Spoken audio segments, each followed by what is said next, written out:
जाने का मन नहीं है। नहीं बेटा, ऐसा मत बोल। पढ़ लिख कर बड़ा आदमी बनना है ना, तो स्कूल जाना पड़ेगा ना।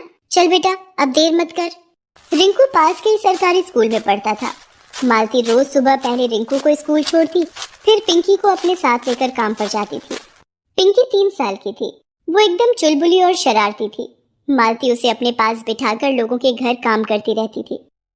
एक दिन खेलते हुए वो बाहर हॉल में आ गई, जहाँ घर के बच्चे टीवी देख रहे थे। पिंकी भी टीवी में चल रहे कार्टून देखने लगती है।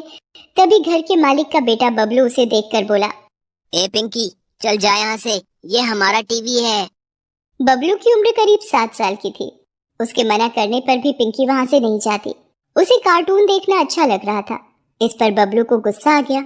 उसने पिंकी को चिढ़ाने के लिए फ्रिज से एक चॉकलेट निकाली और उसे पिंकी को दिखा दिखाकर खाने लगा और बोला, अरे वाह, कितनी टेस्टी चॉकलेट है यार, मजा आ गया। ए पिंकी, तू खाएगी क्या? हाँ भैया, दो ना। बबलू पिंकी की तरफ चॉकलेट बढ़ाता है, लेकिन जैसे ही पिंकी अपना हाथ बढ़ाती है, वो चॉकलेट पीछे खींच लेता है और जोर से हंसते हुए कहता है, मुंह देखा है तूने अपना, पता भी है कितनी महंगी है ये, चल निकल यहाँ से। पीछे खड़ी मालती ये सब देख रही थी।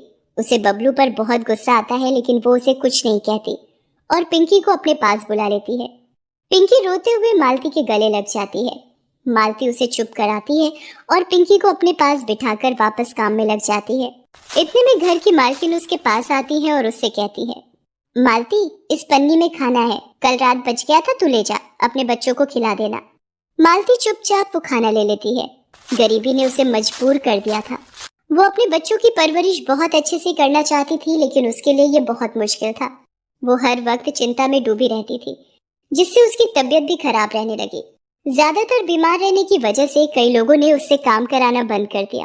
अब तो हालात और खराब हो गए।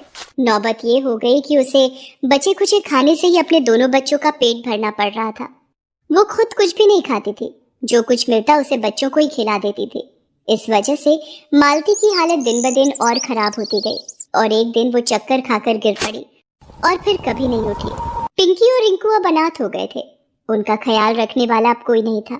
रिंकू बड़ा था, उसने खुद को संभाल लिया था, लेकिन पिंकी इस सब के लिए बहुत छोटी थी अभी। भैया, माँ कहाँ है? बताओ ना भैया, मुझे बहुत भूख लगी है। पिंकी, माँ हमसे बहुत दूर चली गई है, लेकिन तू रो मत, खाना मैं लाऊंगा। रिंकू अपनी बहन पिंकी का हाथ पकड़कर निकल पड़ता है खाने की तलाश में, पर उसके पास ना तो पैसे थे और ना ही पैसे कमाना वो जानता था। दोनों बच्चे भूख से बेहाल होटलों के बाहर यहाँ वहाँ घूमने लगते हैं। तभी उनकी नजर एक बूढ़े आदमी पर पड़ती है, जो होटल